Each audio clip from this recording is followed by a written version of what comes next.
الحمد لله حمدا يليق بجلاله وعظيم سلطانه الذي نزل الفرقان على عبده ليكون للعالمين نذيرا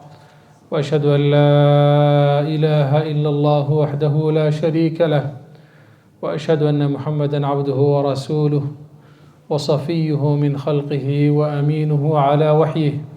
أشرف من وطئ الحصى بنعله صلى الله عليه وعلى آله ومن اهتدى بهديه واستنى بسنته وقتفى أثره إلى يوم الدين. اللهم علمنا ما ينفعنا وانفعنا بما علمتنا وزدنا علما وهدى. ودرسيني كتابك أين سودني متن أبي شجاع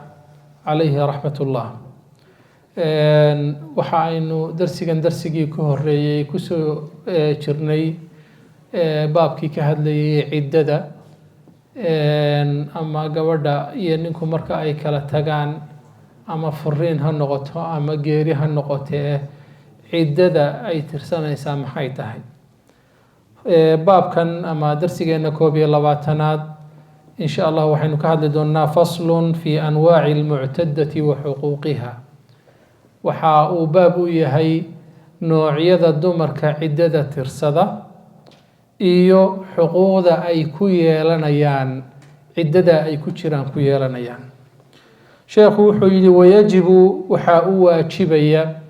lilmuctadati gabadhii ciddada tirsanaysay guud ahaan gabadha iyo ninku markay kala tagaan imaa inay noqoto muctada ama gabadh ciddo leh iyo in ay noqoto gabadh aan ciddo lahayn.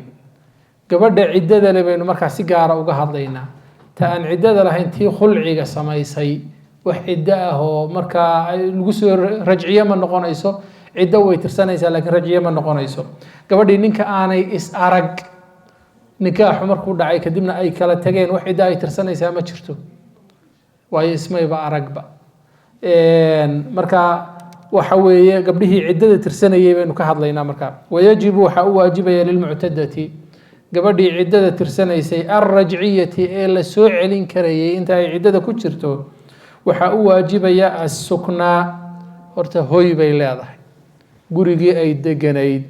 waa la furay kaga bixi mayso ee waxa weeye gurigeedii baa loo daynayaa oo guri ay degtay leedahay. wannafaqa biilna way leedahay, biilna way leedahay. dadku in badan oo ka mid a haddii dalqadahaasi ay dhacaan gabadhu inay gurigeeda aadayso ayay u sawirtaan ama ay u yaqaanaan, laakiin gabadhu hadday ciddada rajcada ah ay ku jirto ama rajciye ay tahay xaq waxay u leedahay guri ay deganaato iyo waxay xaq u leedahay biil in la siiyo. waa tii aynu tilmaamaynay furiinku dee xidhiirkaa wax badan oo ka mid ah baanu jarin, oo haddii uu ninku dhinto gabadhii oo markaa rajciye ah oo ciddadii ku jirta dee way dhexlaysaa, sidii xaaskiisii bay u dhexlaysaa. wayajibu waxaana u waajibaya lilbaa'ini gabadhii ninku dalqaduhu ay uga dhammaadeen 3 jeer buu furay, usoo noqosho kale uma hadhin ilaa ay nin kale soo marto. baa-in baa la yidhaahdaa, way u kala dhammaatay. gabadhaana waxaa u waajibaya assuknaa deegaan baa u waajibaya duuna annafaqati iyada oo aan nafaqa ku jirin, yani biil ma yeelanayso ilaa an takuuna xaamilan in ay xaamil noqoto mooye, inay xaamil noqoto mooye. haddii xaamil tahay oo gabadhu uur leedahay gurina way leedahay, waxa weeye biilkiina way leedahay. maxaa loo yidhi gabadhan ay kala dhammaadeen oo waxa weye dalqadihii ay ka dhammaadeen guri bay leedahay? maxaa loo yidhi? sababtoo ah waxay tirsanaysaa cidday tirsanaysaa waxaa la hubinayaa in uurkeeda wax ku jiraan. intaa ay tirsanayso in deegaankeedii iyo gurigeedii loo daayo weeye. markay ka dhammaato oo la hubiyo gabadhan inaanay waxba sidin waxa weeye ma yeelanayso. markaas waxa weeye dee 2 qof oo bannaanka kala maray ayay dadkii noqonayaan. waa tahay haddii laakiin uur jiro gabadhaasi intay ka umulayso iyo waliba ilmahaasoo lagu biilo waxa weeye xaq bay u yeelanaysaa. wayajibu waxaa ku waajibaya cala almutawafaa canha gabadhii laga geeriyooday waxaa ku waajibaya alixdaadu isbasaasayn baa ku waajibaysa ama waxa aynu u naqaano asay. asaydu haddaba qaab sharciya oo xuduud ay ku leedahay baa jirta. dhaqankuna waxa weeye deegaanadu way ku kala duwan yihiinoo dhaqankuna waxbuu saaraa, maryo noocaasa ha xidhato iyo sidan ha samayso iyo waxa weeye dhaqankuna waxbuu sameeyaa. laakiin shareecada maxaa ku waajibaya gabadha oo laga doonaya? waxaa gabadha ku waajibaya isbasaasayn. isbasaasayn maxaynu ugala jeedaynaa? wahuwa isbasaasayntaasi waxa weeye ama ixdaadkaasi asaydaa ay qaadaysaa waxa weeye alimtinaacu inay ka joogsato min aziinati isqurxintii, iscilaamayntii, waxa weeye waxyaabihii dumarku isku qurxin jireen, haddii makeup la marsan jiray, haddii waxa weeye cusbur iyo cilaan iyo wixii la marsan jiray, waxaasoo dhan bay ka fogaanaysaa. wixii isqurxin ah, maryo bilicdoodu ay indhaha soo jiidanayso oo maryihii xaragada ah ma xidhanayso. wax kasta oo quruxdeeda soo saaraya way ka fogaanaysaa. waxay kaloo ka fogaanaysaa watiibi, udugii bay ka fogaanaysaa. udugii ayay ka fogaanaysaa. guud ahaan gabadha muslimada ahi inta aysa sii cadriso oo udug sii marsato inay uduga banaanka ugu baxdo marnaba uma banaanayn. haddii la furay iyo haddii laga dhintay iyo haddii ay xaas tahayba banaan ula bixidu may banaanayn. laakiin xitaa waxa weeye kay la joogtay gurigeeda udgoon oo dhan bay ka durkaysaa, waxa weeye isma marinayso. wa cala almutawafaa canha zawjuha, gabadha ninkeedu uu ka dhintay ee markaa asayda sida,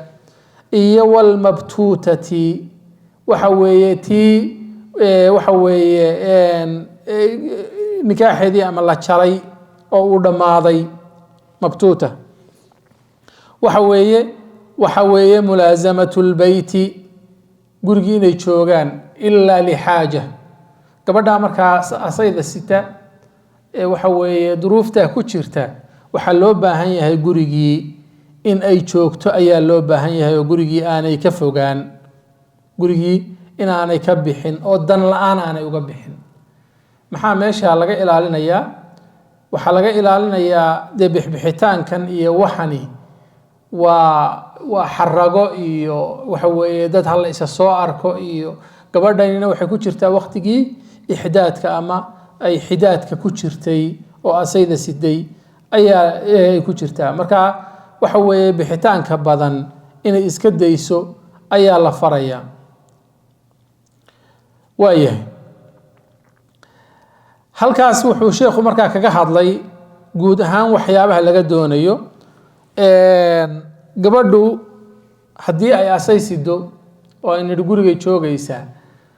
waxyaabihii danteeda ah ama ay soo adeeganayso iyo waxaa inay u baxdo cidi uma diidana. sidoo kale waxay gurigeeda ka tegi kartaa haddii ay nafteeda u baqdo oo gurigu inuu kusoo dumo ay ka baqdo, ama gurigii tuugo iyo waxa weeye ay cid kale uga baqdo, maadaama ay keligeed tahay yani nafteeda ay u baqayso, way uga tegi kartaa way uga tegi kartaa. waayahay,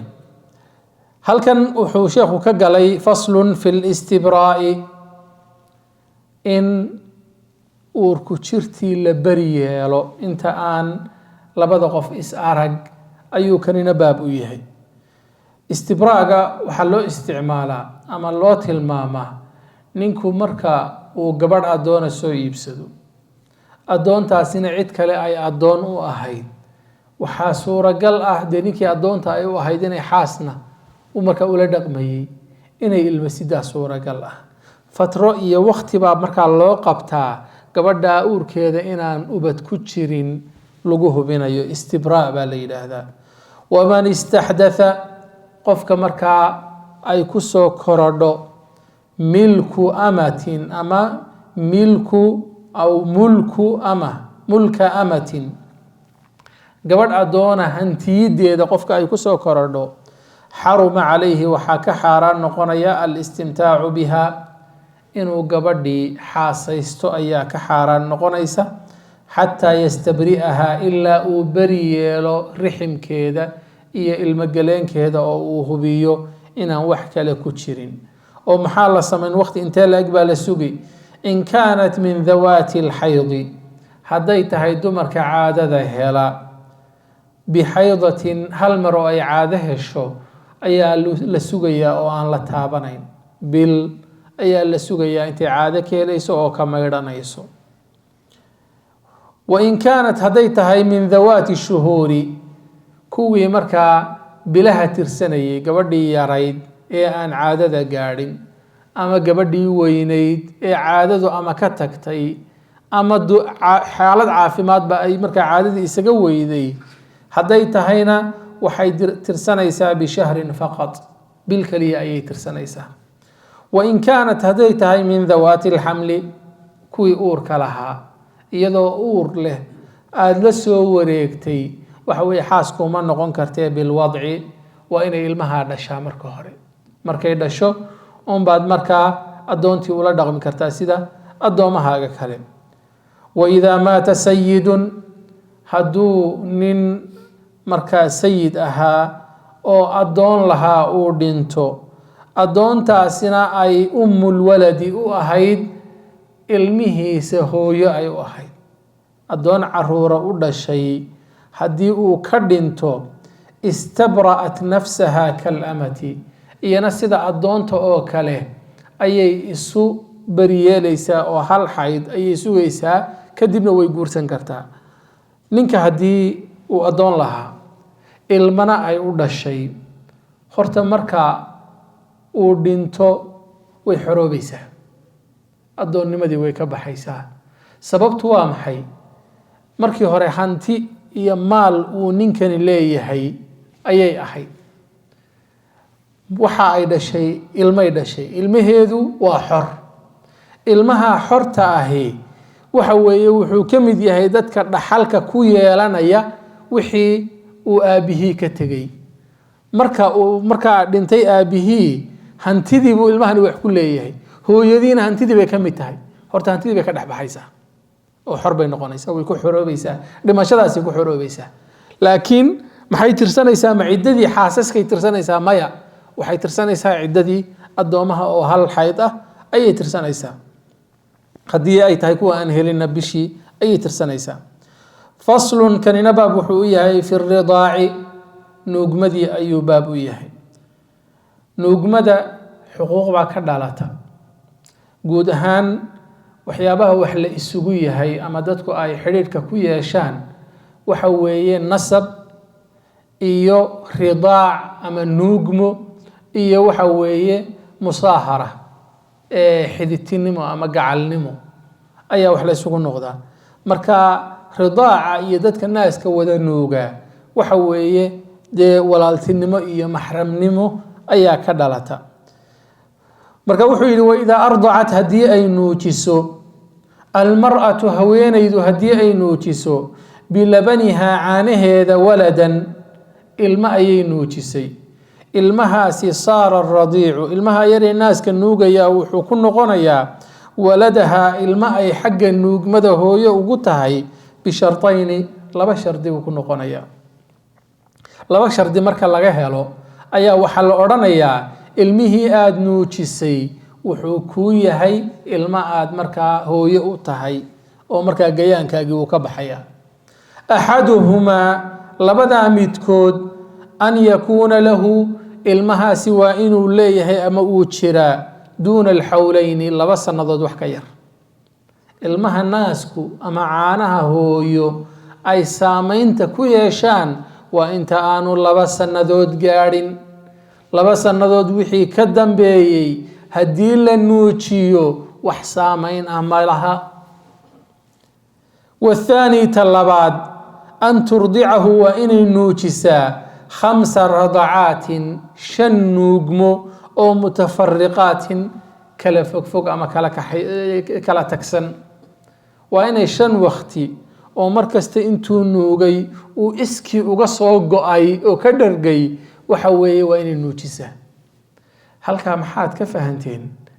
وحاد كفهنتين نويني هديو naas nuugo waxa weeye hooyo looguma noqdo waxaad kaloo ka fahanteen su'aal in badan soo noqnoqota oo xaaskayga oo irmaan haddii aan caana ka nuugo ma iga furantaa iyana jawaabteedu way caddahay soo maaha وحسامين كوغو مالها caanaha aad nuugtay caafimaad ilaahay kugu daro wax kale la oranayaa ma jirto wax kale la oranayaa ma jirto sababta wax saameeyna kuma laha halkan qiso yar waxa jirta ay aad culimadu ay uga hadlaan waqtigii nabiga sallallahu alayhi wasallam xadiidka Aisha radiyallahu anha ay warinayso waqtigii nabiga sallallahu alayhi wasallam Hudayfa ibn al-Yaman saaxibu sirr rasuulillah xaaskiisa ayaa nabiga sallallahu alayhi wasallam u timi dabadeedna waxay ku tiri rasuulkii ilaahay Hudayfa wuxuu leeyahay adoonkaasina xaafadii ayuu ku dhex jiraa inta ilmahooyadii ka arkaba uu iga arkaa waxa weeye ilmo nagu dhex milan weeye kama xijaaban karo markasta oo dhibay ugu tahay nabigu sallallahu alayhi wasallam wuxuu faray wuxuu yiri 5 jeer oo kala duwan nuuji oo caanahaaga u soo lis 5 jeer oo kala duwan ha cabo sidaana waxaad ugu noqonaysaa hooyo waxa weeye markaa inaad ka xijaabatid uma baahanaysid qadiyadaas culimadu waxay isweydiiyaan ma arintaasi ma waxa ay ku koobnayd qoyska reer Hudayfa iyo xaaladda markaa taagnayd mise waa qadiyad xukunkeedu caam yahay oo nin kasta oo markaa weyni hadduu 5 jeer caana ka cabo gabadha waxa way hooyo u noqonaysaa culimadu waxa ay xoojinayaan oo u badan yihiin inay ahayd xaalad gaar ku ah qoyska nabiguna sallallahu alayhi wasallam uu sidaa faray inay ahayd laakiin qof weyni caana uu nuugay inaanay saameyn ku lahayn saasay culimadu ku xoojinayaan sababtoo ah shardiga lagu xidho nuugmada saameynta leh waxa weeye ما فتق الأمعاء وكان في الحولين وحي وحوي من دعرة iyo marka kala dhaxgalo oo saameyn ku yeesho oo jirka yaani koriya ilaa naas jirka way koriyaan laakiin qofka weyn saameynta noocaasa kuma laha way wayasiru wuxuu noqonayaa zawjuha gabadha ilmaha yar 5 jeer nuujisay wuxuu noqonayaa aban lahu abu noqonayaa xagga nuugmada aabaha iyo hooyada wax nuujiya aabaha waxa la yiraahdaa saaxibul laban ninkii caanahan lahaa hadii odayga nin kale guursaday hore u soo guursaday ama dib ka guursado isagoo aabo ma noqonayo marka ay irmaan tahay waxa weeye ninka ilmaha ka dhalay aabaha u ah ayaa wuxuu u noqonayaa aaba xagga nuugmada ugu noqonaya iyadana waxa la oranayaa al-ummu al-murdi'a labadoodana waxa weeye al-dhi'ru wa ay culimadu ugu yeedhan al-dhi'ru ereygaas ay ugu yeedhan marka waa labadii qof ee gabadhii nuujisay iyo ninkii marka ay u irmaanayd wayahrumu waxa ka xaraamoobaya ala al-murdi'i ilmihi la nuujiyay waxa xaraan ka noqonaya at-tazwiju ilayha gabadha guurkeedu xaraam bay ka noqonaysaa wa ila kulli man nasabaha sidoo kale ehelkeeduna kuwii aan gayaanka u ahayna gayaan uma noqonayaan gabadha walaasheed habaryartiis bay noqonaysaa waxa weeye gayaan uma ninkeedu sidoo kale aabu u noqonayaa waxa weeye gayaankii oo dhan baa waxay ka xirmaya weey ويحرم عليها sidoo kale waxa xaraan ka ah التزويج إلى المرضع المهن لنوجيه إني جورسته وولده هي المها أوردله دون من كان في درجته لكن عدي لس النيد إيجو محرم كمان نغني المهن لنوجيه هدي المير ولا الكاء حاسكاجو أي نوجسو حاسكاجو هو ينغنيسا لكن حاسكاجو دي هذيك حرام كان نغن ميسو المهن ولالتين حرام كاجا نغن ميسو waatahay marka waxa ka xaraan ah in ilmihii iyo marka cidii isaga ka farcanta ilmaha ayaa guurkoodu xaraan ka noqonaya laakiin man kana fi darajatihi aw a'la tabaqatan minhu cidii isaga la siman ama ka sareyso oo waalid u ahay iyagu waxa weey xaraan kama noqonayaan waxa jirta aayad kamid ahayd quraanka ilaahay subhanahu wa ta'ala soo dajiyay laakiin markii dambe la nasakhay akhriskoodii xukunkeedina aayadda uu sii jiro waxaa ka mid ahay qur-aankii la akhrinayay 10 radacaatin yaxrumna 10 nuugmo ayaa qofka xaaraan uu kaga noqonaya qofkii uu nuugay oo hooyo ay ugu noqonaysaa markii dambe ilaahay wuxuu ku nasakhay 5 radacaatin yaxrumna 5 nuugmo ayaa markaa uu qofku maxram ugu noqonaya oo xaaraan ay kaga noqonaysaa guurkii qofkii uu nuugay aayadaas akhriskeedii baa la nasakhay laakiin xukunkeedii weli wuu jira oo waxa weeye shareecadu way sii adkaysay waayahay faslun kanina baab wuxuu u yahay fi nafaqati biilkii labadii qof ee markaa guurka uu ka dhaxeeyay ama qofkii uu ku waajibay nafaqada iyo biilku uu ku waajibay dadkii ugu waajibay wuxuu siinayay wa nafaqatu alcamuudayni in la biilo labada tiir camuudayn waxaa loola jeedaa asalka qofku uu kasoo farcamay oo ah aabihii iyo hooyadii iyo markaa waalid ka sareeya haddii uu jiro awow iyo ayeeya wa nafaqatu alcamuudayn camuudka labaadna waxa weeye fariicii ubadkii aad adigu sii dhashay wa nafaqatu alcamuudayni dadkii asalka aad kasoo farcatay iyo dadkii adiga tafiirtaada ahaaba biilkoodu oo min alahli ahalka ka mid ah waajibatun waajib ayay ku tahay lilwaalidayni labadii waalid ayay ku tahay waalmawluudiina iyo kuwii la dhalayba waajib bay ku tahay maxaa loola jeedaa waalidkii ama aabbihii wax dhalay ubadkiisa biilkoodu waajib ayuu ku yahay ilmihii la dhalayna haddii uu awood iyo dhaqaale haysto waalidkii inuu biilo waajib ayay ku tahay fatajibu faama alwaaliduun dadkii markaa waalidka ahaa fatajibu nafaqatuhum biilkoodu wuxuu ku waajibayaa bishartayni laba shardi marka laga helo alfaqru waalidku inuu sabool yahay hadduu waalidku maalqabeen yahay oo hanti haysto oo uu isku filan yahay biilkoodu waajib kuguma aha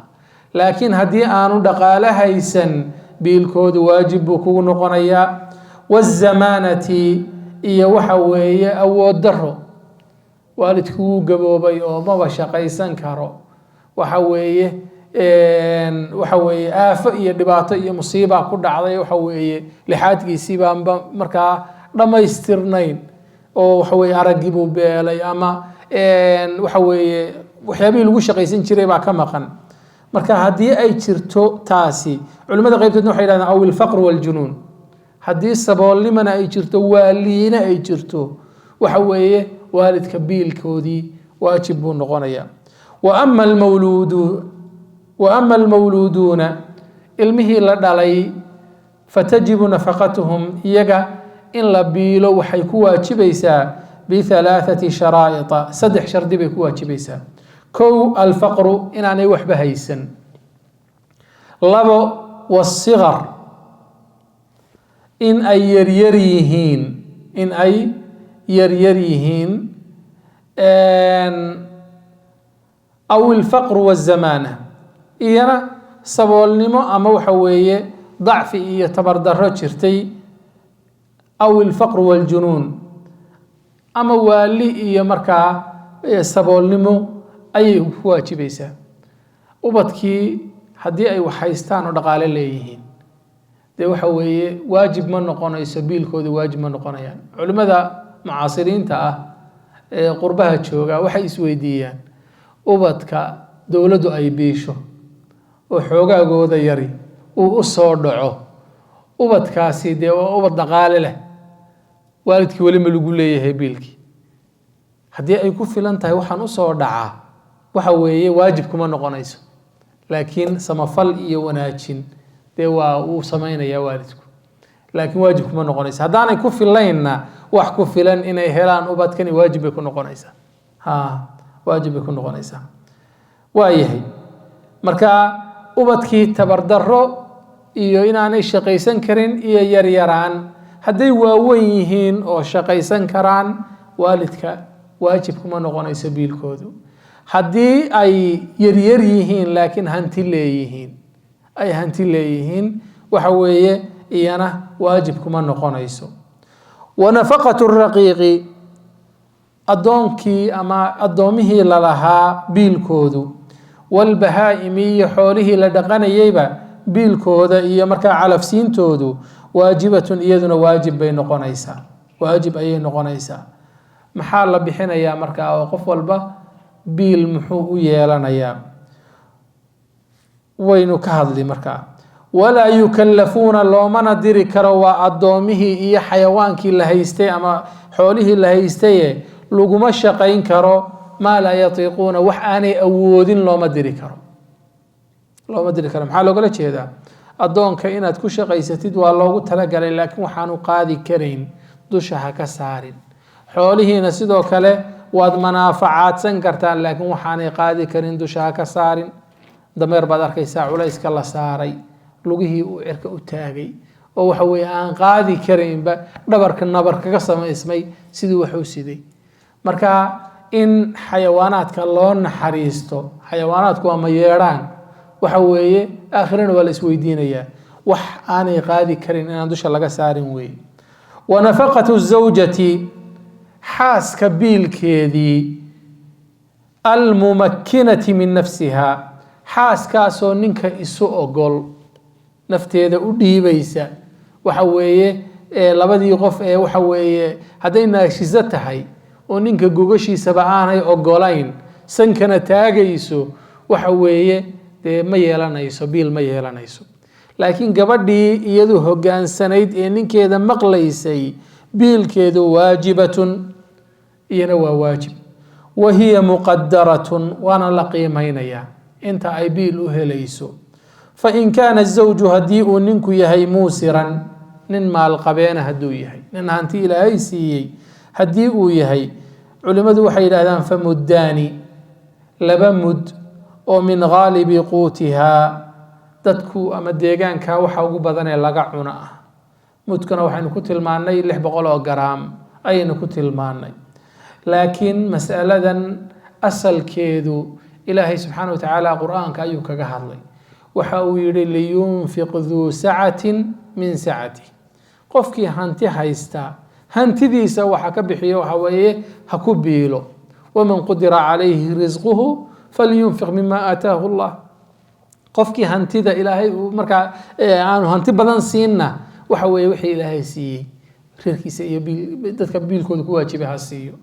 arrintan markaa laguma xadidi karo intaasoo kiilo waa in la siiyaa. qofka hantidan oo kala haysta ee maalqabeenka ah, sida guud ahaan deegaanka inta ay dadkaasi reerahooda ku biilaan baa kugu waajibaya. haddii tusaale ahaan deegaanka aad joogtid xaaska biil loo siiyo $3 maalintii, dadka kula dhaqaalaha ah ee waxa weeye dakhligoodu aad isku mid ka tihiin, intaasaa kugu waajibaysa. hadday ka badan tahay intaasaa kugu waajibaysa. guryaa jira waxa weeye biilkoodu uu aad u fara badan yahay, sababtoo ah dadku waa dad maalqabeena, intaa maalqabeenku ay bixiyaan kula midka ah ayaa markaa kugu waajibaysa weeye. qofka waxaa loo qiimeynayaa duruufta uu ku jiro. wayajibu waxaa kaloo u waajibaya min aludmi, iidaankii iyo walkiswati, waxa weeye dharkii la xidhanayeyba waxaa u waajibaya maa jarat bihi alcaada, waxa dhaqanku uu meesha ka yahay. waxa dhaqanku uu ka yahay ayaa markaa ku waajibaya.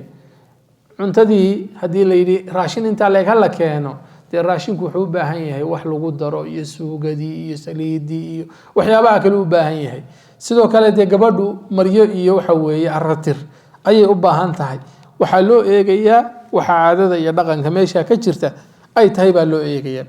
wain kaana mucsiran, haddii uu ninku yahay nin aan markaa dhaqaale haysan oo faramaran, famuddun min gaalibi quuti lbalad, waxa ay shaaficiyadu ku tilmaameen in laga rabo mud, waa 600 oo garaam oo waxa weeye cuntada deegaanka ka badan ah. iyo wamaa ya'tadimu bihi, waxa ay wax ku iidaantaan almucsiruuna, dadka markaa aan waxba haysan ee wax mahaysatada ah, wayaksuunahu, iyo waxa ay xidhaan.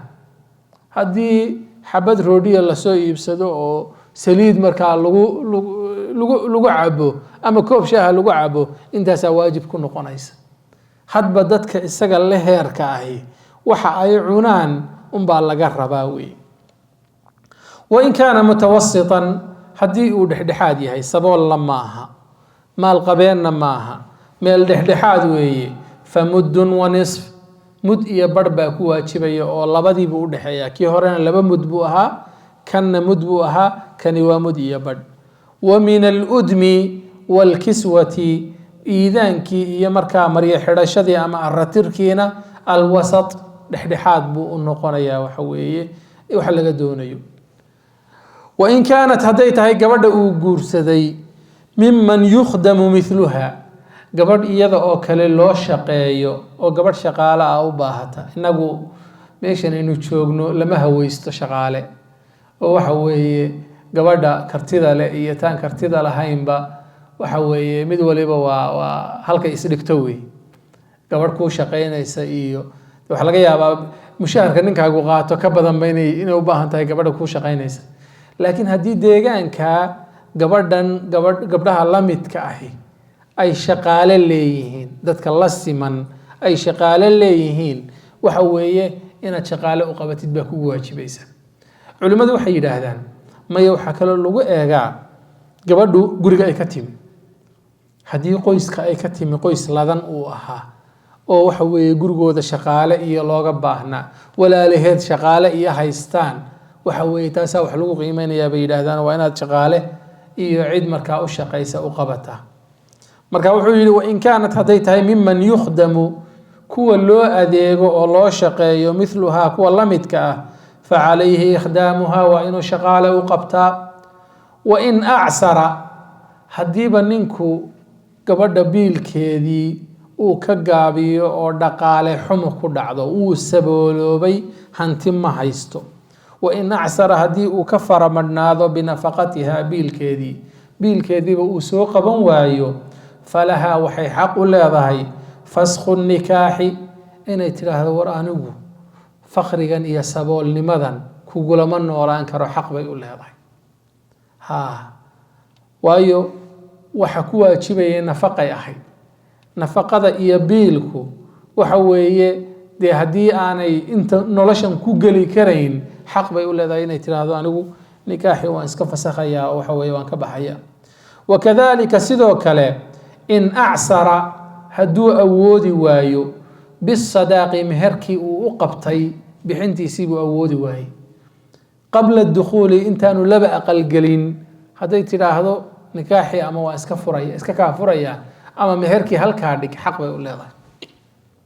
innaga maxaa la qabtaa? inan yaroo waxaa laga yaabaa jaamacad baa hadda ka soo baxay baa wuxuu gabadh ku mehersanayaa 200 oo garaam oo dahaba. ma haysata haddaad tidhahdo ilaahay baa keeni doono odhanaya. hadday maanta tidhaahdo halkaa ama dhig ama waxa weeye tafiga rogi maysid, xaq bay u leedahay de, xaq bay u leedahay. marka waxa weeye in loo fahmo sadaaqa iyo meherku xuquuq kugu waajibaysa oo maanta haddii lagu weydiiyo inaad bixisid lagaa doonayo wey. haddii aad maanta dhimatidna dayn ku saaran ay noqonayso. faslun, kanina baaf iyo fasli wuxuu yahay fi lxadaanati, wuxuu u yahay xanaanayntii, ubadkii iyo xanaanayntoodii. waidaa faaraqa arajulu, labada qof ee isqabaa marka ay kala tagaan, ubadku yuu raacayaa oo waxa weeye xaq u yeelanaya. culimadu markaa arrintaasay ka hadlaan, xaalado kala duwanna way u tilmaamaan iyo shuruudo ayay u tilmaamaan. waayo labada qof waxa weeye qof walba la isagama dhiibayo ilmaha xanaanayntiisii. waidaa faaraqa, haddii uu ka tago alrajulu ninku zawjatahu, xaaskiisii, walahu minha, iyadoo ay u dhashay waladun, ilma ay u dhashay, fahiya axaqu, horta iyadaa mudan bixadaanatihi, ilmaha inay xanaanayso oo koriso, ilaa 7 siniina, ilaa 7 sannadood laga gaadhayo. 7 sannadood ee ugu horeysa iyadaa xaq waxay u leedahay korintii iyo xanaanayntii ilmahan. uma yukhayaru, 7 marka uu gaadho waxaa la kala dooransiinayaa ilmihii bayna abawayhi labadiisii waalid ma hooyaad raaci mise aabbaad raaci baa la odhanaya fa ayuhuma ikhtaara ka uu doorto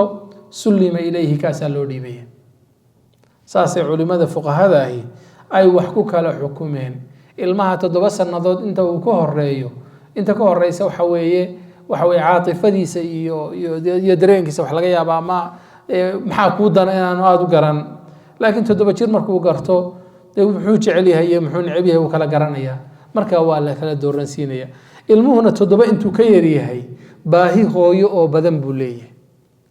intii hore naas bay nuujinaysay dee aabba ma nuujin karo habeenkii baa loo kacayay oo waxa weeye loo soo jeedayay oo hadduu xanuunsado la dul fadhiyay aabba intaasoo dhan ma qaban karo ilmo yaroo marba xafaayad laga bedelayo oo waxa weeye diaper dhinacan loo sido oo waxa weeye howlo badan buu u baahan yahay aabbayaashu kama wada bixi karaan laakiin 7 jir waa ilmo markaa bannaanka maray oo ismaamuli kara hadduu yidhaahdo aabbahay baan la noolaanayaa iyo hadduu yidhahdo hooyaday baan la noolaanayaa kuu doorto ayaa loo dhiibayaa markaa wa sharaa'itu alxadaanati haddaba shuruudda ku xidhan qofka ilmaha loo dhiibaya ee haynaya 7 waa 7 shardi qofkii laga helo ayaa ilmo lagu aaminayaa kow alcaqlu qofkaasi inaanu waalayn oo caqli qabo qof maankiisa iyo miyirkiisu uu taam yahay waa inuu yahay haddii labadooda mid waalan yahay ama waxa weeye marmar waasho ilmahan xaq uma yeelanaya waxa weeye waa laga wareejinaya cidda kale ee markaa miyir qabta ayaa ilmihii markaa gacanta ku haynaysa walxuriya inuu xor yahay hadday labadooda gabadhu ay adoon tahay waxa weeye ninka xorta ah baa markaa ilmihii kaxaysanaya oo qaadanaya weeye wadiin diinta ayaa iyana waxa weeye loo eegayaa ilmo qof gaala looma dhiibayo ilmo muslina qof gaala looma dhiibayo arrintan dadkeena meelahan jooga qurbaha aad bay u saameynaysaayoo waxaa laga yaabaa in wuxuun lagu helo qoys xoogaa ay gaaladu jaanis uga faa'iidaystaan ilmahana laga qaato haddii dadka soomaaliyeed ee jooga Canada ama Yurub meelaha dadka laga qaato ay iyagu ku tabaruci karaan odhan karaan carruurtan annaga ahaynayno mas-uuliyaddooda la wareegayna arrintaasi wax ilaahay loogu dhawaado oo weyn weeye ciyaalkaas inaanay gaaloobin oo diintooda loo ilaaliyo mas-uuliyad weyn oo ilaahay subxana wa tacaala uu ajar iyo khayr badan kaa siinaya wey walcifa qofku inuu dhowrsoon yahay haddii labadii qof ee kala tegay midkood markaa xumaan iyo zino iyo markaa wax noocaasi uu ku jiro oo dhowrsooni aanay jirin qofka dhowrsoon baa loo dhiibaya والأمانة قفكو إنه أمانة ليهي وحين كرو قف غير مسؤولة وأنا أمانة قاضي كرين وحوي أما باررك أي ملا خمري سقع بيو أو حو كهين وحوي أبد لو مدي بيو والإقامة قف كاسينو ديغان يهي هدي لبدي قف إسقبي وحوي مركي أي كلا تقان مديده هذا وان سفر إياه كهاد بتشوغ يديغان كا أي المها حق لين وهيستو كان سفر يا حق ملها marka inuu meeshii nagi ku yahay oo meeshii uu joogo ayaa iyana shuruuda kamid ah weeye wal khuluw min zawjin xaas inaanu jirinna waa shardi haddii gabadhii ilmaha la yidhaaha hayso la guursado ninkiina uu yidhaahdo aniga carruurtan anigaa dhalay nin kalena aabba yidhaahdaan ma doonayo carruurtayda igu soo wareeji xaq buu leeyahay haddii gabadhii waxa weeye ninkii ilmaha la siiyay uu markaa isagu gabadh kale guursado oo u geeyo gabadhii hadday tiraahdo war aniga waxa weeye carruurtayda looma geynayo gabadh kale anaa noolay ha laygu soo wareejiyo iyaduna aanay markaa guursan iyada xaq u leh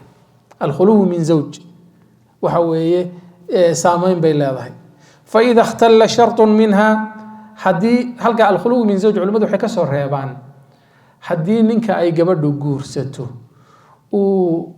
yahay dadkii ninkan maxaarimta uu ahaa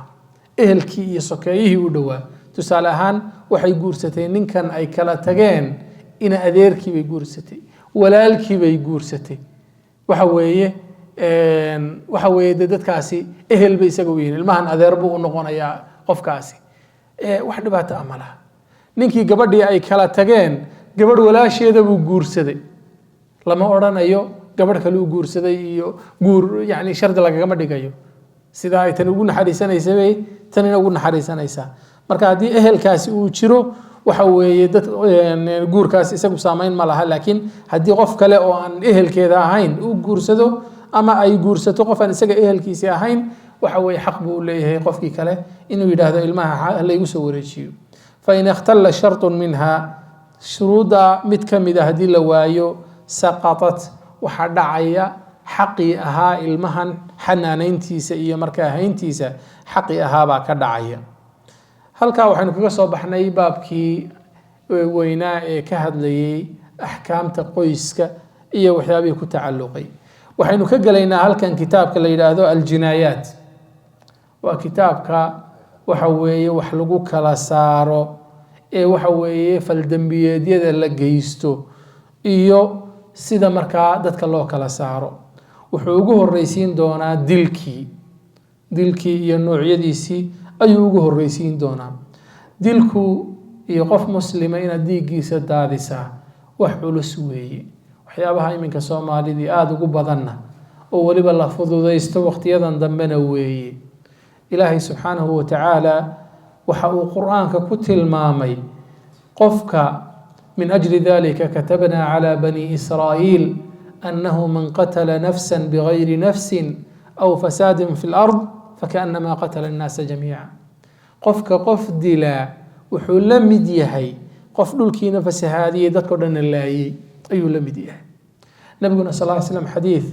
aada u qiimo badan oo bukhaari ku soo arooray xadiidkii ibni cumar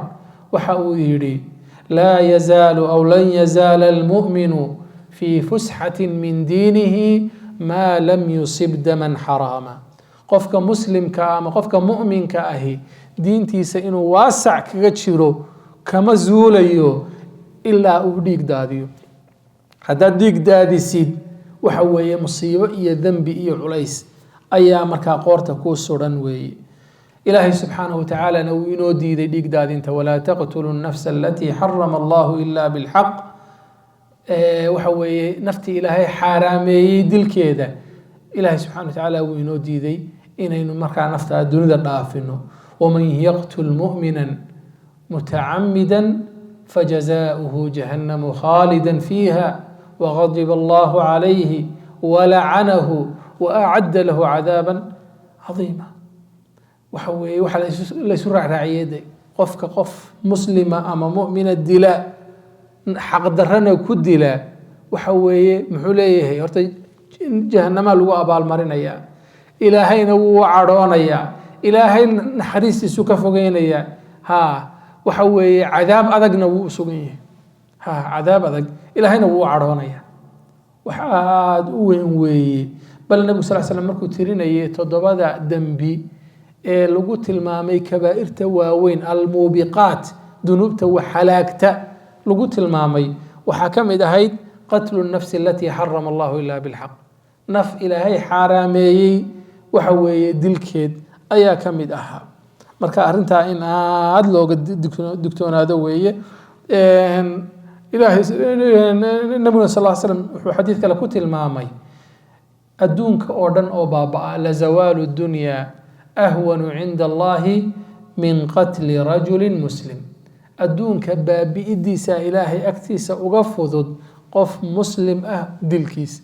marka arrintaas in aada looga yani digtoonaado oo aan lagu degdegin maanta reer hebel iyo haddaynu nahay dowlad hebel iyo haddaynu nahay maamul hebel ee dhulkeenni baa lasoo doontay waxaasaa la isku laayaa laakiin maxaa ka dambeeya hadhow qofkii ku dagaalgeliyey oo ku yidhi wallaahi waxaa tahay soo majeeste dagaalka dhinaca horaad kaga jirtay waxa weeye halyey baa tahay geesi baa tahay waxa weeye tolku madaxuu ku saartay qofkaa ku leh hadhow qabriga ma kula geli doonaa su-aalaha ma kaala jawaabi doonaa dembigan iyo culeyskanaad qaadatay iyo ma odhan doonaa wallahi ninkan isku jifi baanu nahay tol buu ahaa naarta anaa ka xigsanayay waxa weeye isaga iska daaya ma la odhanayaa maya kullu nafsin bima kasabat rahina naf kasta waxay galabsato ayaa markaa qoorta u suran maanta waxaad aakhiradaadii ku waayeysid ka fikir qolyaha hadda dagaalada ku dhaawacmay bal maanta hala weydiiyo dadkii idin sabaayada idinla dhinac ordayay maanta ma idin ogyihiin adaa lixaadkaagii waayey cid ku daba joogtaa ma jirto marka arrinta aad ha looga digtoonaado alqatlu calaa 3 adrub waxa uu yidhi sheekhu dilku 3 qaybood buu u qaybsamaa camdun maxd dil ula kac toos ah ama dil badheedh ah oo qofku ugu talagalay inuu qof dilo wa khata'un maxdun iyo dil kama ah oo markaa qofku aanu dilba waxa weeye ku talagalsanayn iyo wa camdun khata dil dhinacna ka ah ula kac ka ah dhinacna khalad ka ah wuxuu u kala qaadayaa markaa dilka tooska ahi wuu tilmaami doonaayo waxa weeye waa mid aaladda iyo waxa wax lagu dilayaa iyo qasdiga waxa qofka la rabo in la dilo ay midaysan yihiin hebel buu doonayay inuu waxan ku dhufto shayganina waa wax dila waa dil toos ah ka khata ahina waxa weeye qof buu wuxuu ku dhuftay waxaan waxba lagu dilinba qof baad dhir baaxday ama feer baad ku dhufatay waabuu dhintay waxa weeye dee waxa weeye wax lagu dilo ma aha wax lagu dilo ma aha camdiga khata ahina waxa weeye qofkani inuu waxa weeye qof diluu rabay laakiin qofku rabay inuu dilo kan maahe mid kale ku dhacdo waxaan wax lagu dilo uu isticmaalayay laakiin cid uu ku waday maaha cid kale weeye cid kale oo aanu la rabin ayay ku dhacday dhinacna waxay ka tahay ula kac oo dee dil baa ku jiray meeshii dhinacna waxa weeye cid aan ahayn buu ku dhacay oo qofkan muu doonayn inuu dilo falcamdu lmaxdu dilka tooska ah ee markaa badheerhka ahi waxa weeye huwa an yacmida ilaa darbihi qofku inuu ugu talagalo ama uu la doono inuu ku dhufto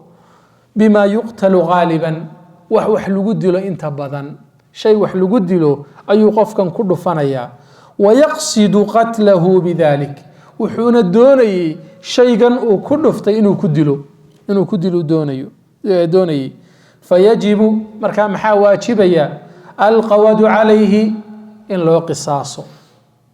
in waxa weeye tiirka loo soo taagaa ka waajibaysa kama waajibaysa in yurub loo dhoofiyo kama waajibayso in south africa laga tuuro kama waajibayso in lala cararo lala baxsado in badan oo kamid waxaad arkaysaa inta dhabarka la marsada la odhanayaa innaga iyo reer hebel inaynu cid isu dhiibno nagama dhexayn ee waxa weeye wixii xeer inoo ahaa war ilaahay subxana wa tacaala sidan ma odhan ilaahay wuxuu yidhi walakum fi lqisaasi xayaatun yaa uli lalbaab dadka caqliga u saaxiibka ahow qisaasta nolol baa idinku sugan maanta hadduu og yahay qofkii qof dila in tiirka la taagayo in laga qisaasayo qofna kuma dhiiradeen waan xasuustaa 2 beelood oo loo kala taag waayey oo dumaradoodu inta isku baxsadaan oo la islaayo hadhow dil ay tagi jirtay ba hal qof laga qisaasay qof waliba markuu is yiraahdo buu yiraahdaa wallahi geedkii hebel lagu xidhay ee indhaha laga xidhay hebelkii macawista sitay xaribsa wixii uu sawirma markaasuu dib isaga dhiga markaasuu ul iyo wax soo qaataa feer iyo waxa weeye si kale marka waxa weeye qisaastu ilaahay subxaanahu wa tacaala dawu geliyey bini aadamka naftiisa ayaa ku badbaadaysa in iyada markaa lagu dhaqmo weeye fayajibu alqawadu calayhi in la qisaaso ayaa waajibaysa fain cafaa canhu laakiin qofkii waxa weeye wax laga dilay xaq wuxuu u leeyahay 3 arrimood ayuu xaq u leeyahay qofkii weliga ahaa wuxuu xaq u leeyahay qofkan inuu iska cafiyo inuu yidhaahdo anigu qofkii iga dhintay wuu iga dhintay waxa weeye waxba qofkan uma haysto waan cafiyey wuxuu kaloo xaq u leeyahay inuu yidhaahdo anigu dilkiisa qofkan ma rabe mag baan rabaa inaan ka qaato wuxuu kaloo xaq u leeyahay inuu yidhaahdo qisaasta ha la ii soo taago 3daba xaq isagaa u leh haddaba fain cafaa canhu haddii uu cafiyo wajabat diyatun mughallada markaa yani dilkii buu ka cafiyey wuxuu yidhi anigu dil waxa weeye waan ka daayey wajabat diyatun mughallada diyo markaa ama mag la adkeeyey ayaa ku waajibaysa oo xaalatun isla markaa looga baahan yahay waqtigaaba وحوي لوغا باهن يحي في مال القاتل قفكي وحدلي مالكيسي كو واجبيسا maaha mag ay tolku qaybsanayaan magta ula kac qofku uu wax u dilo waxa lagu leeyahay qofka wax dilay baa lagu leeyahay qofka wax dilay culimadu waxay yiraahdaan marka adaygeedu saddex dhinac buu ka imanaya magtani waxay ku adag tahay saddex dhinacba horta waqtiga la rabo waqti badan iyo sanad lama siinayo hadda laga rabaa waqtigaas ayaa laga rabaa nooca laga qaadayo xoolahana way ku adag tahay oo waxa weeye saddex nooc ayaa laga rabaa waxa laga rabaa 30 neef oo geela oo waxa weeye waxa laga rabaa boqol geela laga rabaa 40 rimay ah iyo 30 afar jira ah iyo 30 waxa weeye laba jira ah ayaa laga rabaa saddex jira ah afan saddex jira ah ayaa laga rabaa marka nooca laga qaadayna waa lagu adkeeyay waxa kale lagu adkeeyay qofka laga qaadayo oo tolweyna ma qaybsanayo qofkan wax dilay baa laga qaadaya hantidiisa waxay ahaydba iyada laga saafiyeelaya iyada ayaa laga qaadaya way wal khata'u al mahdu dilka aan ula kaca ahayn ee khaladka u dhacay waxa isna lagu qeexaa an yarmiya qofku waa inuu ku tuuro إلى شيء بو توري فيصيب رجلا تسالهان وحوب ugaadhsanayay waxa weeye deeradii buu sida xabad ku dhufo xabadii nin kaynta dhinac kale kaga jiray oo meel iska jiifay bay u tagtay ninkaasay dishay qofkani waxaan uu ridayay deeradaas uu doonayay laakiin qof bay u tagtay marka waa khalad wuxuu markaa ku waday shay buu ku waday fayusiibu rajulan ninbuu markaa asiibay fayaqtulahu ninkiina wuu dilay falaa qawada calayhi horta qisaasi kama waajibayso qofka geedka lama soo taagayo bal yajibu calayhi waxaa ku waajibaysa diyatun mukhaffafa mag la fududeeyey baa ku waajibaysa iyana saddex dhinac ayay fudaydkeedu uu ka imanayaa waqtigeeda fudaydku uu ka imanayaa magtu waxay noqonaysaa 3 sanadood noocyadeedana way ka imanaysaa ilaa 5 qaybood ayaa loo qaybinayaa waxa weeye cid ay ku waajibaysaana way ka imanaysaa waxa weeye tolki ayaa magta la bixinaya bal yajib alayhi waxa ku waajibaya diyatun mukhaffafa magla fududeeyay ala al-aaqilati tolweynihi ay ku waajibaysaa ama tolki way ku waajibaysaa مؤجلة وانا مقدب لو دغاي في 3 سنين 3 سنوات ان لوو بخيو لوو تلغلay وعمد الخطأ مقتا ولكع يا خلد isugu jirtaana an yaqsida wa inuu qofku u qasdiyo oo uu doono darbahu qofkan inuu ku dhufto bima la yuqtal غالبا wax aan markaa wax lagu dilin inta badan tii hore khaladku qori buu riday laakiin deeru ula jeeday ama waxa weeye wuu shiish baranayo waxa weeye qori iyo dhagax meel u yaalay buu ku ridayay laakiin bini aadan bay u gudubtay kan waxa weeye qofkii uu wax ku tuuray oo ku dhuftay laakiin waa wax waxa weeye aan wax lagu dilin fayamuutu qofkiina wuu dhintay falaa qawada calayhi isna waxa weeye horta tiirka lama soo taagayo nabi muuse calayhi salaam bay ku dhacday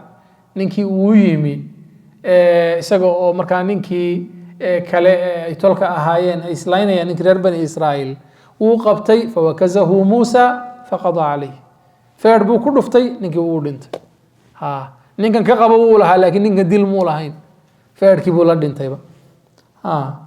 marka qofka waxaa ku waajibaya bal tajibu waxaa waajibaya diyatun mughallada diyo markaa adag diyadan dhinacna way ka adagtahay dhinacna way ka fududahay cala alcaaqilati marka hore waxay ku waajibaysaa tolki oo dhinaca way ka fududahay maalkiisii ma aha muajalatun waxaana loo dibdhigayaa fi 3 siniina 3 sanadood ayaa iyana loo dibdhigayaa dhinacana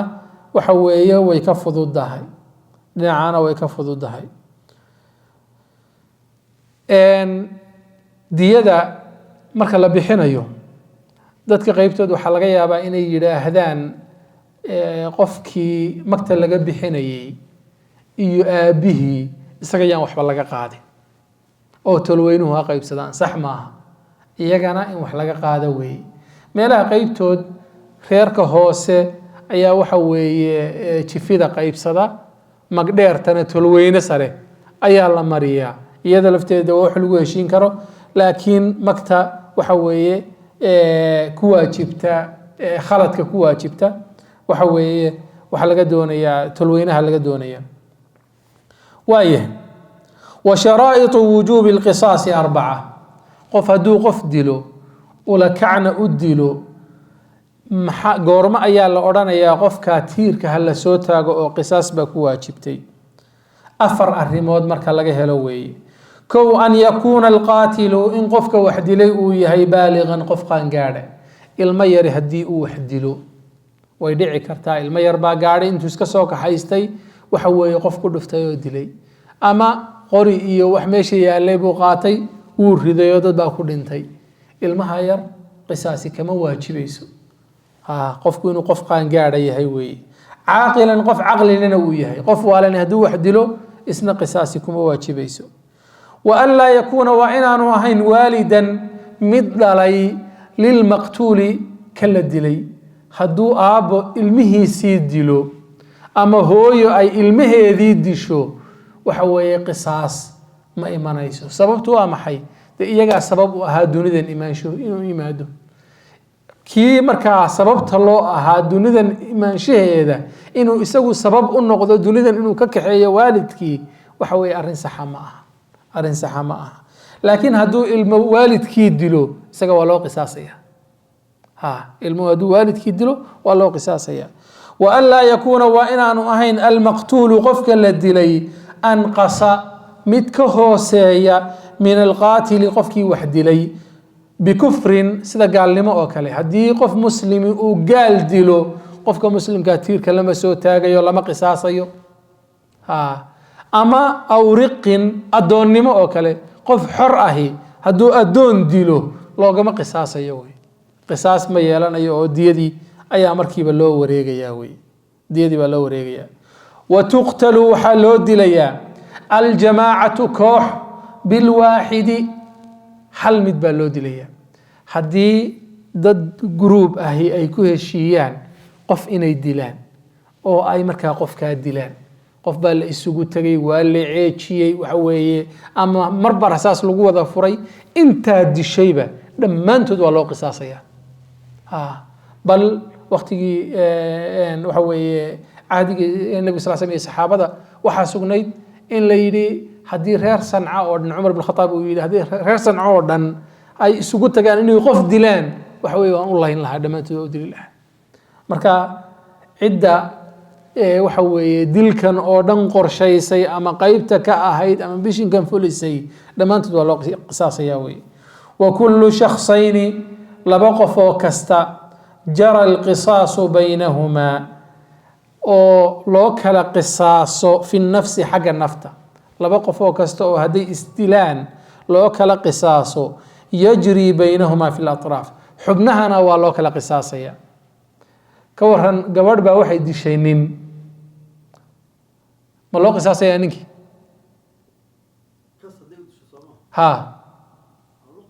waa loo qisaasaya lama odhanayo kanaa magtiisu 50 ahayd iyo kanaa 100 ahayd iyo waa siman yihiin mar hadday disho waxa weeye waa loo kala qisaasaya wey sidoo kale dadkaa loo kala qisaasi karo xubno hadday iska jaraan qof baa gacan laga jaray dabadeedna wuxuu yidhi anigu qisaas baan raalli ku ahay qofkii waa in isna gacantii laga jara kii markaa wax jaray waxa weeye gacantii waa in laga jaraa xubnahana waa loo kala qisaasaya wey xubnahana waa loo kala qisaasaya wa sharaa'itu wujuubi alqisaasi shuruudaha xubnaha yani wa sharaa'itu wujuubi alqisaasi fi latraaf xubnaha in loo kala qisaaso shuruudaha ay u baahan yihiinna bacda asharaa'iti almadkuurati marka aynu ka nimaadno tilmaamihii aynu sheegnay oo aynu sheegnay dadka loo kala qisaasay qofku inuu caqli leeyahay inuu qaangaar yahay waxaynu tilmaanay in qofkani aanu dhalin waxa weeye qofka la dilay shuruudihii aynu tilmaanay marka laga yimaado 4 tilmaamood baynu tilmaanay inuu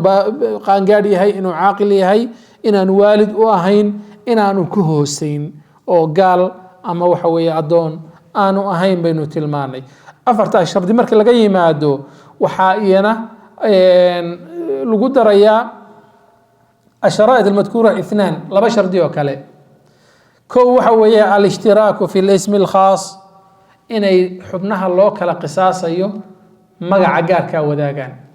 قعن ميديك بقف كان كتشري بيديح لوغا ما تشريو ميديك با لوغا تشريا وحوية دق بو تشري دق تي ميديك او تشري با لوغا تشريا ولو كلا قصاص أيو مركا وحوية إني مقع عقاركا وذاقان اليمنى باليمنى واليسرى باليسرى مدكتنا مدكتا الله شريا بدحذنا بدحذا الله شريا وحكى له شرط قالبات وألا يكون إنان أهين بأحد الطرفين لبدا حبنود إلوك لقصاص يمد كمدي شلل إنان خولقب أهين إنان قللين سألها نكنا قعن وحوكا شري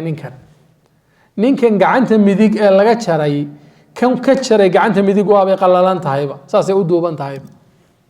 قعنتها قلالان شريتين كده معنا بدن وما سمينيسو قف مركا وحوي إيشان بديح لا أي قف كان إل كردي إيشي ولا بديح بكن كردي تناول بولا أي وحوي رديت كله ما يلا نيسو مركا هدي أي علة ستي ما هذا قصاص ما يمانا يصير مركب وحلو وريقيا وحوي إن لقيمة يودغاله أي كواجب يوي وكل عضو حديد كورن قف كان سقو قعني قلالان تهي قعنتي قلالنيد وقف كان كلا قعنك كجر مشين بو استعمالي قعنتي بو كجر تي قلالنيد با كجرتي تن وحوي أما كان عافمات كقبا وحوي أي وحو جري مد قعن مركا قلالان تهي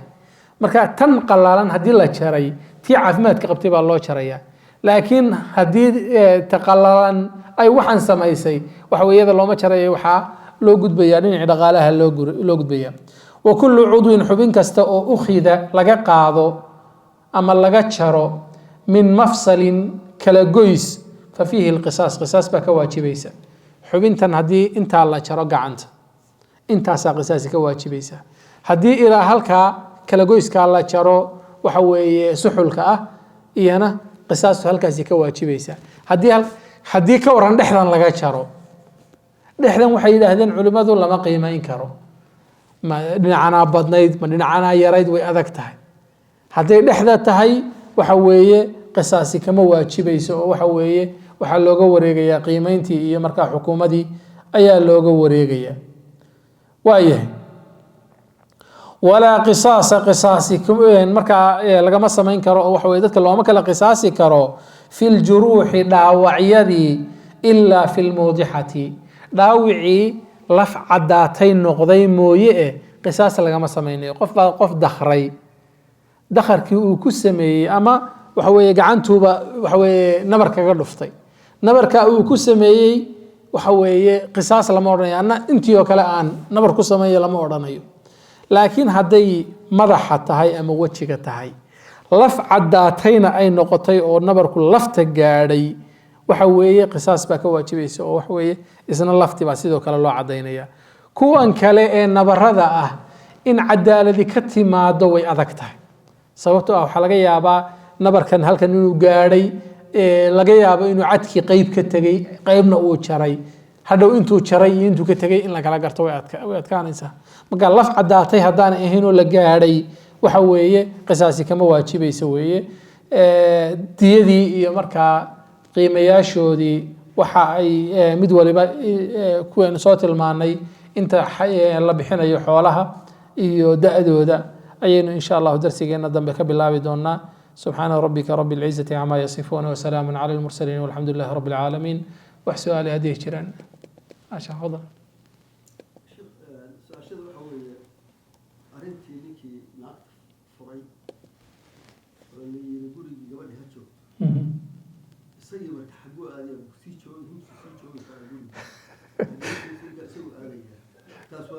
صح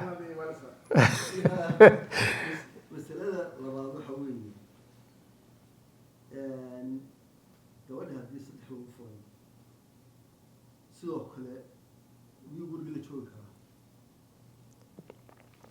su-aasha u dambaysa waxa weeye صح ninkaan la dilay haddii koox u heshiiso laakiin hal nin dilay kooxdu dhan waa laynaya iloo horta gabadhii la furay waxaan nidhi waxaa u waajibaya waxa weeye intaa ay ciddadeeda tirsanayso gurigeedii inay joogtoba u waajibaysa ninkii xaggee aadaya ninku waxa weeye gabadhu hadday ciddo rajciye a tahay rajciyadii lasoo ceshan karaya hadday tahay guriga inuu dhinac ka joogo wax dhibaato ah ma laha waxa weeye waayo waxaa jira xadhiggii guurka wax ka midaa jira anytime buu soo ceshan karaa haddii ay uga dhammaatay waqtigu uu uga dhammaaday gabadhani guri bay xaq ugu leedahay ama isagu ha u kireeyo oo kirada ha ka bixiyo ama keedan ha uga tago isagu meel kale ha ahaadee gabadhan haddii waxa weeye inta la hubsanayo inay uurka wax ku sido waxa weeye deegaan bay xaq ugu leedahay deegaan ayay xaq ugu leedahay waxa weeye ya maya dee way u kala dhammaatay waa inay nin kale soo martaa waa inay nin kale soo martaa laakiin waa in la hubiyaa iyada uurkeedii in wax ku jiraan haddii wax ku jiraan inuu de intaa ilmaha ay sido inuu biilu waxa weeye waajib ku noqonaysa laakiin markan kale mar haddii aanay rajciye ahayn waxa weeye biil ma yeelanayso laakiin waxay yeelanaysaa deegaan in la siiyo guri u kiree ama meel kale geey su-aashii saddexaad haddii dad u heshiiyaan qof inay dilaan laakiin gacanta uu hal qof lahaa waxa weeye dadkaa dhiigguu wada saaran yahay xagga dembiga dhiigguu wada saaran yahay oo waxa weeye inta u heshiisay inay waxaan sameeyaan intaba dembiguu saaran yahay laakiin qisaas marka la yidhaahdo cidda gacantaa fulisay buu dembigu saaran yahay oo waxa weeye loo qisaasaya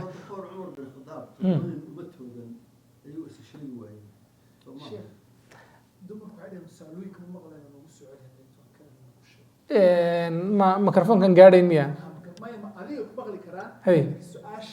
ha sax weeye su-aasha sax hadda kuwa waaban ku celiyey waan malaynayaa waxaa tihi cumar ibn khataab wuxuu yidhi reer sanca oo dhan haddii ay qof dilkii ugu heshiiyaan waan layn lahaa min xayثu اlxukm الsharci sideedaba walaa taziru waasiraة wisra ukhra haddii qofku uu yidhaahdo dembi baan samaynayaa dembiguna aanu ka dhicin dembiga jurmigiisa iyo waxa weeye macsiyadiisa laguma qaadi karo ciqaabta adduunka ciqaabta aakhiro dembiga wuu yeelanayaa ciqaabta aakhiro dembiga wuu yeelanayaa oo waxa weeye maanta haddii aan ku talagalo inaan waxado oo aan idhahdo hebel halkaas aan wax ka soo xadaynaayo hebelkii intuu iiga horeeya uu waxado dembi ahaan ciqaabtii dee waxa weeye gacantaydii kumaan samayn oo aniga laygu qaadi maayo laakiin dembi ahaan aakhiro waxa weeye dee waxbaan ku lahaa oo taladaan ku lahaa oo waxa weeye dembiga way saaran yihin halkaa iyana waxaa ka imanaysa dadka dhaqaalaha ka diraya ee dagaalada sokeeye iyo balaayada xagga ku horinaya dee dembiga qayb bay ku leeyihiin mooryaanka waxa weeye shiida ku jira ee dagaalamaya ciddii uu xaqdarro ku dilay waxa weeye dembigeeda waxbay ku leeyihiin laakiin ciqaab adduun marka la yidhaahdo oo waxa weeye naf waliba waxa ay gacanteedu geysato ayaa lagu qaadaa gacanteedu waxay geysato ayaa lagu qaadaa qofka isagu mubaashirka ah ee waxa weeye gacanta geystay qofkaasaa qisaas ugu waajibaysa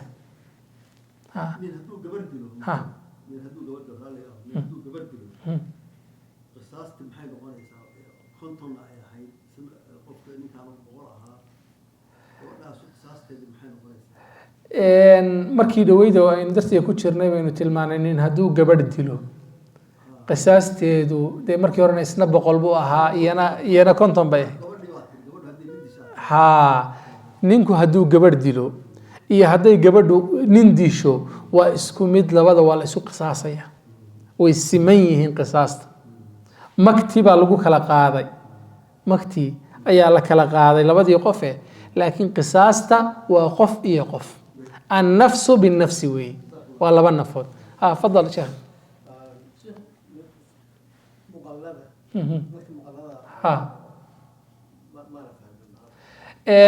مقطع لبا نوع baa loo qaybiyaa bixinteeda marna mukhafafa la yidhaahdaa oo waxa weeye waa la fududeeyey marna muqallada la yidhaahdaa waa la adkeeyey adkaynta saddex dhinac bay ka timaadaa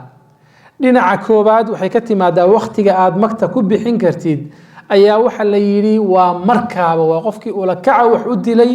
wax lagu dilayna ku dilay qofkana ula qasdiyey markaa waa inuu magta bixiyaa waxa weeye dhinac labaadna way ka adkaanaysaayo qofka laga qaadayo isaga weeye ee ma aha tolweyne lama qaybsanayo dhinacaana way ka adag tahay waxay kaloo ka adag tahay nooca xoolaha laga qaadayo ayaa wuxuu yahay saddex nooc kaliya saddex nooc yani nooc kasta ama da kasta lagama qaadayo geela laga qaadayo da kasta lagama qaadayo marka dhinaca way ka adag tahay mukhafafaduna saddexdaa dhinac bay ka fududahay oo waxa weeye dhinacii degdeg ahaa ee hadda laga qaadayay lama odhanayo 3 sannadood buu ku bixin karaa dhinacii cidda laga qaadayna isaga maalkiisii lama xaalufinayo ee tolkii ayaa laga soo aruurinayaa dhinaca xoolaha uu bixinayo ama geela uu bixinayana 5 nooc baa la ogol yahay oo waxa ku jira 5 nooc laba jirkii oo dadku geela waqtiga ay ugu necib yihiin oo waxa weeye ka mid noqonaya marka dhinacana wuu ka fududahay ha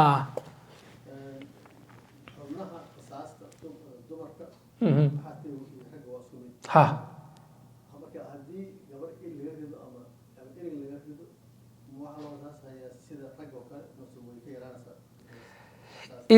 xubnaha waxa weeye ama ilig ha noqoto ama il ha noqoto haddii dadka ehelka ay yidhaahdaan anagu qisaasan mayne waanu qiimeynaynaa qiimihii rag iyo dumar way ku kala duwan yihiin laakiin haddii ay qisaas yidhaahdaan waxaan rabnaa qofkani gacan buu jaray intii uu jaray baa la jarayaa ama il buu riday ishii baa laga ridayaa haddii qisaastaa doortaan waa loo kala qisaasayaa oo qiimo looma eegayo lab iyo dhadig looma eegayo markaa qiimaha haye sax ninkii haddii uu furo furiinkaynu markii hore waxaynu tilmaanay laba qaybood buu u qaybsamaayo midna waxaa la yidhahdaa sunni midna bidci baa la yidhaahdaa midi sunnadii nabiga sal slam buu waafaqsan yahay midna ma waafaqsano wuu khilaafsan yahay ka sunnada nabiga waafaqsan sal slam waxa weeye ninku inuu xaaskiisa furo iyada oo caadadii ka maydhatay oo aanay is arag oo sariir wadaagin waa ka sunniga ah ka bidciga ah oo aan sunnada nabiga waafaqsanayna waxa weeye in uu furo iyadoo caadadii ku jirta ama uu furo iyada oo ka maydhatay laakiin ay sariir wadaageen oo is arkeen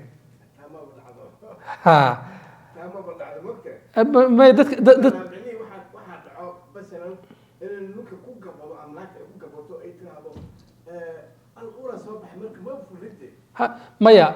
uur hadduu soo baxo iyo haddaanu soo bixin furiinka saameynku ma laha laakiin uurku wuxuu keenayaa gabadhu waxay xaq u yeelanaysaa deegaan iyo guri ay degto iyo biil in la siiyay xaq u yeelanaysaa inta ilmahani uu dhalanayo oo markaa ay nuujinayso may way furantaa naag uurle way furantaa ciddadeeduna waa inta ay ilmahan dhalayso hadduu caawa furo oo ay berri umusho waxa weeye ciddadii way ka baxday way ka dhammaatay marka gabadha uur kale way furantaa furinku u dhacaa aye subxaana rabbika rabbil fadal xabiib aye ma calayk rag iyo dumar especially rag markay kala tagaan inta ugu badan horta waxaa jira wax la child custody صح child custody waxa weeye waalidkii asla odeegayo صح 50% صح inta ugu badanna dumarka ciyaalka siiyaa because ay ka awooday صح marka kood inta ugu badan dhibka nolosha ku imaanaya waxa weeye rag iska jiro oo yani responsibility qaadan oo yani dib u keena reerka oona reasonka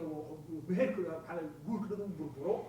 gabadha dhahdo yani aan kala tago idina bilaawaya idina ma ogola ciyaalkii haysanaysa marka waxa imaado waxa weeye full custody helaysa because waxa la helaya ninka balwadu leeyahay ama responsible father ma aha ama responsible ma aha marka custody haysataa صح muddaa ka soo wareegtay way aqal gashay haddadaas sheegaysa xaq waxa uu leeyahay ninkii noo socday ciyaalka Soomaaliya marka ayada waxay dhahaysaa ninka responsible ma aha ciyaalkii buu celini وانا ارغنات مركز تو كل على ودك صح marka maxaa hel ansbay kare hadee asas horta de dhaqankan Canada iyo sharcigeeda iyo shariicada islaamku horta meel ma wada galayaan oo waxa weeye way iskhilaafsan yihiin ilmaha sida caadiga ah priority-ga waxa leh halkan hooyada iskale dhaqaale yaro lagu siiyana iyadun baa la mariyaa si kasto ninku uu yiraahdo waxa weeye aniga hal ay soo child benefit-ki hal ay soo daayo waxa weeye looma soo daayo hooyada ayaa la mariyaa hadiiba marka waxa tiri hooyadu ay marka dib u guursato ninku deelmihiisi ma kala soo noqon karaa sharci ahaan shariicada uu oran karaa hadii ay guursato nin aan isaga ehelkiisi ahayn ilmaha nin aan riximnimo iyo ehelnimo marka ugu la dhaqmayn ilaa ninku haduu adeerkii yahay ilmahan waxa weeye wuxuu la dhaqmayaa ilmihiisi oo kale laakiin haduu ilmo qalaad oo naagtani wadatay uu yahay waxa laga yaabaa in dhaqanku uu ka duwanaado marka ninku xaq uu leeyahay shariica ahaan laakiin sharciga dalkan hadii ay gabadhu tiraahdo waxa weeye meeshan de xuquuqda koobaad waxa weeye ilmaha iyo dumarka iyo ayga iyo wax noocaas ah leh marka hadii ay sharciga halkan ka mariso de wax kale oo sameyn karaa ma jirto laakiin shariica islaam ahaan gabadhu haday guursato ninkuna aanu dib u guursan uu oran karaa ilmahaygii waxa weeye mar hadaad guursatay